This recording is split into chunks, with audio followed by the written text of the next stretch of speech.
was in Jamaica like years ago, I know I had bills, but a lot of bills that I have here in the States, me never used to have them kind of bills, yeah. Me never used to have them kind of bills, yeah. Like seriously, the amount of bills that comes with living in America, some of the bills I never know to exist. Let me pull up some of the different types of bills that you hear about in the States here. All right, because may I tell you, types of bills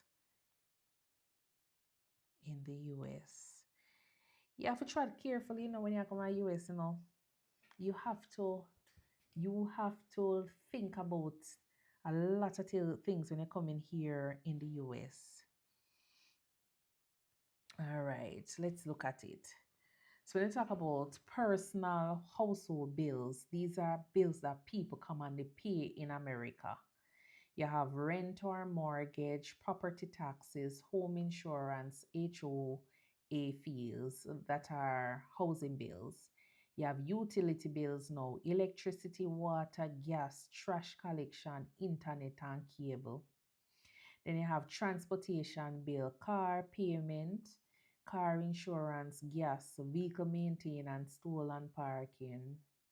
Then you have healthcare bills, health insurance premiums, medical bills, prescription medications, dental and vision. Education bills, tuition, student loan, school fees, certification or licensing fees.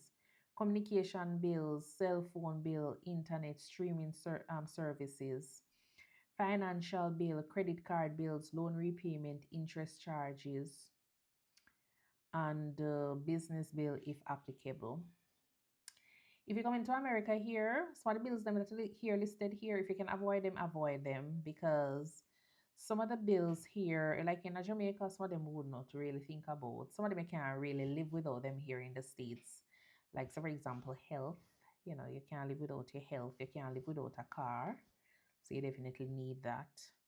But some of the other things, them definitely, when you can pass on them, you go ahead and pass on them. But three quarter of the bills them up here, there is a bill for everything. A bill for everything. You drive on the toll, there is a bill. Some places it not missing you any at all. You might not see the thing to say that there is a bill, but you might just get it in your mail to say that you got charged for the toll. But there is so much bills. There is so much bills here. Sometimes you get a paycheck and before you know it, the paycheck done because there is so much bills that line up. There are so much bills that is lined up for you to go ahead and pay. So make sure you do proper planning when you're coming to the States here. And even when you're in the States here, make sure you're doing proper planning.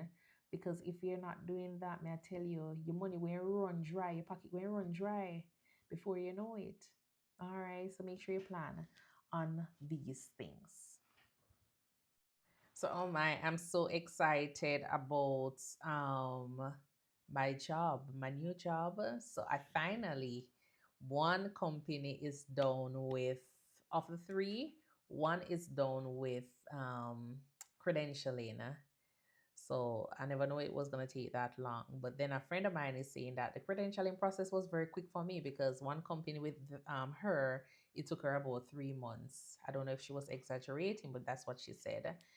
So I'm excited. So I have a meeting with this company to start the nursing home. Hopefully, I'll start with them next week.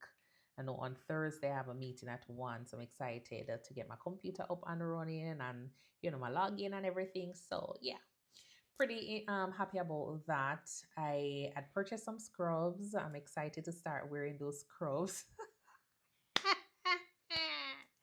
Not saying them different, but time to kind of change up the color a bit. So I'm excited about wearing those new scrubs. What else am I excited about? A different pace, and I'm excited about a different pace. So I'm looking forward to that. The environment, because as I say, it's going to be a nursing home. The charting system, I'm looking forward to that. The patient load, I am and just everything about the work environment. I'm just ready to see what's on the post-acute side of the outpatient setting, let's just say. I'm excited about that. So please pray for me. Pray for me. Yeah, pray for me as I go out and, continue to touch the lives of these patients that I encounter, and hope that I will bring this smile over to them and make sure that them, heal well.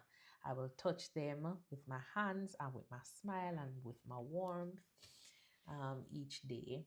And that's the most important thing. I just hope that them love me. You understand? That's it. But yeah, I'm excited about starting, and I can't wait. I will tell you more as I go along. But the credentialing process, it takes a little while. Me not lie, the onboarding, it takes a little while. Them ask me a lot. They're very, very needy. Very, very, very, very needy. So as I say, I keep a lot of things on my phone in in files. So I organize my things in files, so it's very accessible. So everything that is related to nursing is very accessible on my phone. So whenever a company asks for things related to my nursing license, my nursing certifications, my um what immunization records, things like those, I have them readily available. So make sure you have things like those on hand. So as soon as a company reach out to you and say, hey, can I get your TB results, or can I get your immunization records, you can easily just attach it to to the email that they send you, and you just send it back to them so they can have it. And that was it. The lady was like, oh my word, you're so quick with it. Petitioner know that me have everything labeled in on my phone. So as soon as she requests it, me just go to my files, look for whatever it is, because I label them. If you want, my COVID, I just look for COVID, find my name that is associated with COVID and upload it. If you want my birth certificate, I look for Stacy's birth certificate, upload it. If you want my TB result, I look for TB, Stacy, upload it. And the list goes on and on. So just make sure that everything is in order. So whenever these companies are ready, it is accessible to you. It's up to date, not expired. So you can get those up and ready to be emailed to the company, so you know that your start date is not delayed. And that's the only thing I can see as it relates to that. All right, just be proactive. As we talk about proactive, yeah, I need to look for my California license, because that one license I want to expire because it's hard to come by. And even though I probably don't work in California as a registered nurse, yes, I'm still not letting that license expire for me. I ain't doing that. It took me 9 months to get that license. 9 months. So I'm gonna keep it active because it takes what? A couple hours or a couple minutes to get it renewed. Yeah.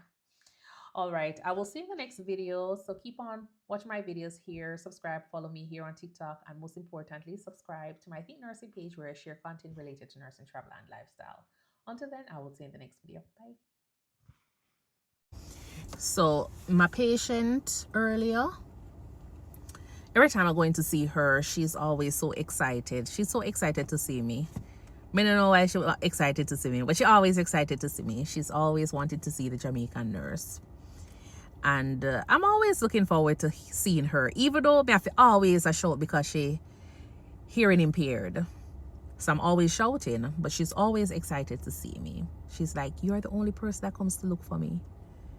She has somebody else that, stops by to help her with grocery. But she's like, you're the only person that comes to look for me. But she don't understand, say, yes, me get paid to come and look for her. But when I'm in the vicinity, I will stop by just the same, free of cost, just because of what is happening with her. And she's not like super sick or anything. Labs are looking good. She's an amputee, wheelchair bound. She's 94 years old.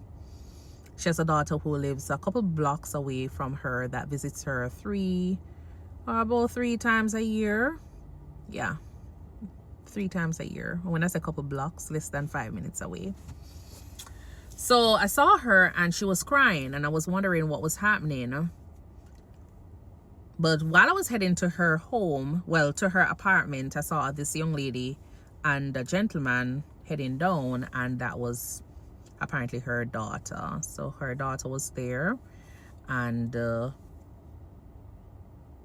she was upset because her daughter left and never attended to her the way that she wanted her to attend to her, because she was having problems with her cell phone. And when you get into age, certain things, when it comes on to technology, a problem. Old people or the elderly, them not like nothing called touchpad, nothing like this, yeah. Them can't deal with it. Give them back the peanut phone, give them back the phone with the button, or give them the landline, make it ring, and then take up the thing and put on them ears. So them upgrade the lady phone and give her something called touch phone. So it is giving this lady headache. It had run up the woman pressure. And so I went there. She was crying because she called her over and was telling her she don't really understand the phone. And she said her daughter spent less than 5 minutes with her and then left. Told her she will figure it out. And she's like, I don't even know what to do. I don't know how to dial out. I don't know where to find the numbers. So I had to spend extra time trying to teach her about the phone and how to dial out in the event that she needs something. When I was leaving, this lady was still bawling. My heart is there crying too, because she's 94 years old, living alone. She's like, oh, she's like so tired. She's like tired now. She just want to go home. I have to turn to her and say, are you feeling suicidal? She says no, but she's just frustrated just because of this. You see this thing here? So even though we walk around with it and we run back whenever, you know, we leave it at our bedside, we drive in a mile and we say, oh my word, phone. We run back. Yeah, man, this lady, she will leave her phone because it is useless to her because she doesn't understand it.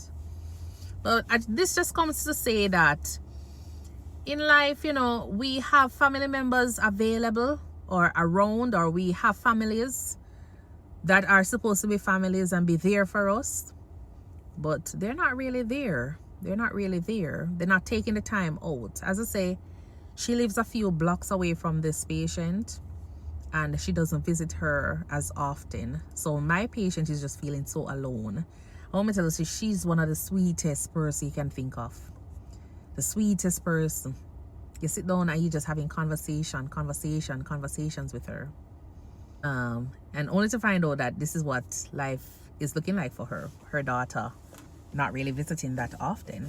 Always having excuse, always having things to do. And it's just sad.